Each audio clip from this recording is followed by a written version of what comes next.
যে শহরের রাস্তায় একসময় মানুষের ভিড় ছিল, সেই শহরই কয়েক ঘন্টার মধ্যে পরিণত হলো বিশাল জলরাশিতে। ভয়ঙ্কর টাইফুন মাইসাকের আঘাতে চীনের দক্ষিণাঞ্চলে সৃষ্টি হয়েছে এমনই এক ভয়াবহ পরিস্থিতি। আর প্রাকৃতিক এই বিপর্যয়ে মানুষের জীবন বাঁচাতে চীনের কর্তৃপক্ষ ব্যবহার করছে এমন এক পদ্ধতি যা ইতোমধ্যেই নজর কেড়েছে পুরো বিশ্বের।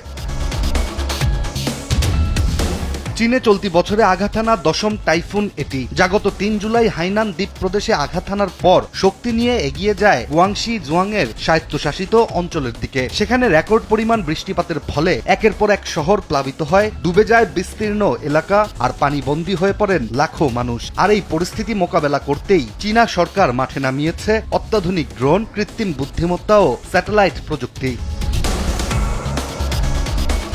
প্রবল বন্যায় গুয়াংশির বিভিন্ন এলাকায় এখন পর্যন্ত 3,75,000-এর বেশি মানুষ ক্ষতিগ্রস্ত হয়েছেন। ভয়াবহ পরিস্থিতির মধ্যে নিরাপদ আশ্রয়ে সরিয়ে নেওয়া হয়েছে অন্তত 1,30,000 বাসিন্দাকে। অনেক এলাকায় পানির স্রোত এতটাই ভয়ঙ্কর রূপ নিয়েছে যে সাধারণ উদ্ধারযান পৌঁছানো অসম্ভব হয়ে পড়েছে। ঠিক তখনই আধুনিক প্রযুক্তি হয়ে ওঠে মানুষের বাঁচার শেষ ভরসা।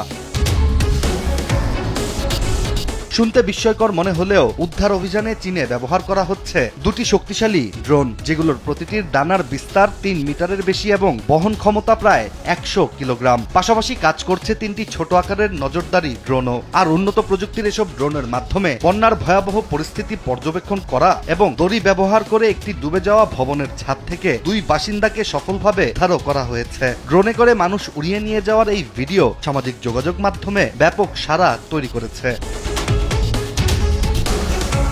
শুধু মানুষ উদ্ধার নয়, বিপর্যয়ের মধ্যে যোগাযোগ ব্যবস্থা সচল রাখতেও বড় ভূমিকা নিয়েছে ড্রোন প্রযুক্তি। গুয়াংশি কর্তৃপক্ষের অনুরোধে চীনের জরুরি ব্যবস্থাপনা মন্ত্রণালয় 2টি উইংলুং মানববিহীন আকাশযান মোতায়েন করে। এসব ইউএভি দুর্গত এলাকার আকাশে টানা উড়ে বিচ্ছিন্ন মোবাইল যোগাযোগ ব্যবস্থা পুনরুদ্ধারে সহায়তা করে এবং বন্যায় আটকে পড়া মানুষ ও উদ্ধারকারী দলের মধ্যে যোগাযোগ আবার স্বাভাবিক করে তুলেছে। ক্রমে শুধু আকাশপথের প্রযুক্তি নয়, মাঠ পর্যায়ে নামানো হয়েছে বিশাল মানব সম্পদও। চীনের জাতীয় সমন্বিত অগ্নি ও উদ্ধারকারী দল থেকে পাঠানো হয়েছে 1,372 জন সদস্য, 270টি যানবাহন এবং 140টি নৌযান। পাশাপাশি বিশেষ সরঞ্জাম সহ আরো 350 জন প্রশিক্ষিত উদ্ধার কর্মীরাও কাজ করছেন দুর্গত এলাকাগুলোতে। টাইফুন মাইসাক মোকাবেলায় প্রযুক্তির আরেকটি বড় উদাহরণ দেখা গেছে বিদ্যুৎ অবকাঠামো রক্ষায়। চায়না সাউদার্ন পাওয়ার গ্রিড ব্যবহার করছে বিদ্যুৎ, আবহাওয়া, কৃত্রিম বুদ্ধিমত্তা সমন্বিত বিশ্লেষণ ব্যবস্থা। এই এআই ভিত্তিক প্রযুক্তি টাইফুনের গতিপথ, বৃষ্টিপাতের পরিমাণ এবং সম্ভাব্য ক্ষয়ক্ষতি রিয়েল টাইমে বিশ্লেষণ করছে, যার মাধ্যমে বিদ্যুৎ স্থাপনার ঝুঁকি শনাক্ত করে মাঠ পর্যায়ে কর্মীদের দ্রুত ব্যবস্থা নেওয়ার নির্দেশ দেয়া হচ্ছে।